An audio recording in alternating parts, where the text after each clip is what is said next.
With Seth Rollins' recent return on Monday Night Raw and his upcoming title match at Money in the Bank, today we're asking the question, should Seth Rollins dethrone Damian Priest? Let's talk about it. So yes, Seth Rollins is indeed back, and I don't think a lot of people expected him to return at this time. At least I didn't, but I'm glad he's back. And again, I did not expect his return match to be for the World Heavyweight Championship, but I'm not gonna complain. I know the match itself will be great, especially if you look at their most recent match for comparison. And in the match itself, the Visionary actually picked up the victory to retain his title. So Damian definitely has something to prove in their second bout. And there's something kind of poetic about this match actually happening. Because while Damian Priest was Mr. Money in the Bank, we always kept seeing him trying to cash it in on Seth Rollins time after time. But in the end, it was Drew McIntyre that he cashed it in on. So even though we did see this match on Monday Night Raw, to see it on an international premium live event is going to be a big treat. And I find it fascinating that the match is happening at Money in the Bank. Because, as we all know, Seth Rollins has a lot of great accomplishments at this event. In 2014, he won the Money in the Bank contract. In 2015, he retained the WWE title against Dean Ambrose in a grueling ladder match. And in 2023, he defended his World Heavyweight Championship against Finn Balor.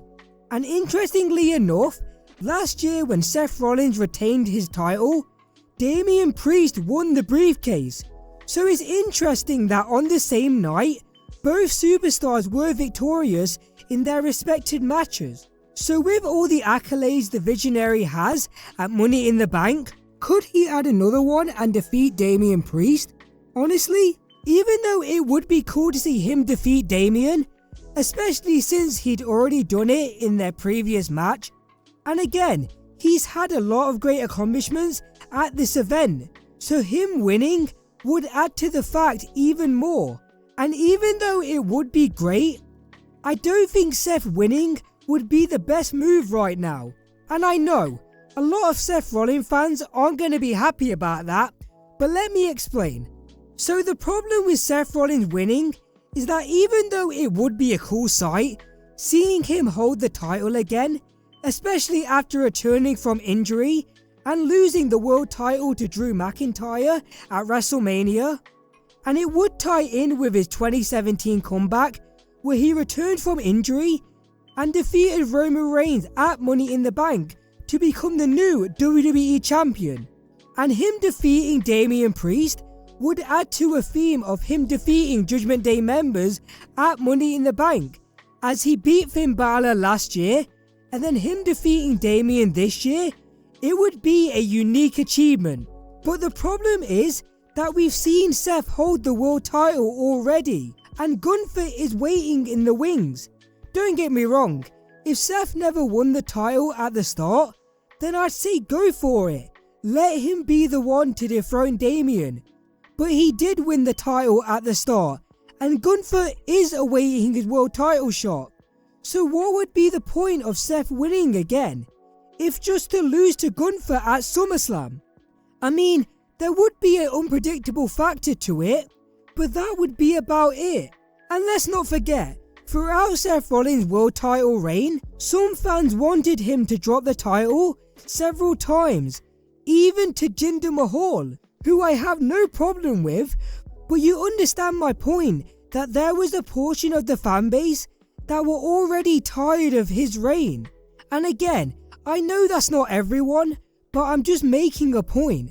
But yeah, it does feel that WWE might have put themselves in a corner with the whole King/Queen of the Ring winner receives a title shot at SummerSlam, because the likelihood of someone actually dropping the title before then seems so unlikely.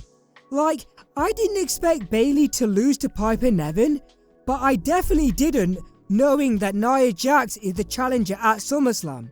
So yeah, while Seth winning would be a shocking moment, I just don't see it happening. I mean, put it this way. If Drew McIntyre didn't win in his hometown of Scotland, what makes you think Seth Rollins would win? And again, I know there's the whole CM Punk feud, so there was a reason for Drew losing that night. But yeah, I just can't see the Visionary winning. But who knows, I could be wrong.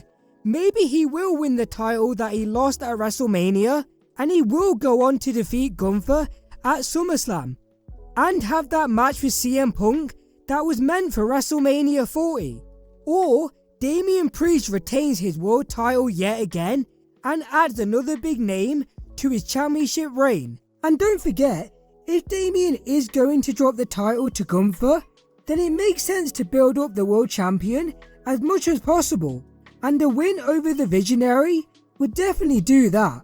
So yeah, first it was Jey Uso at Backlash, then it was Drew McIntyre at Clash at the Castle, and at Money in the Bank 2024, it could be Seth Rollins.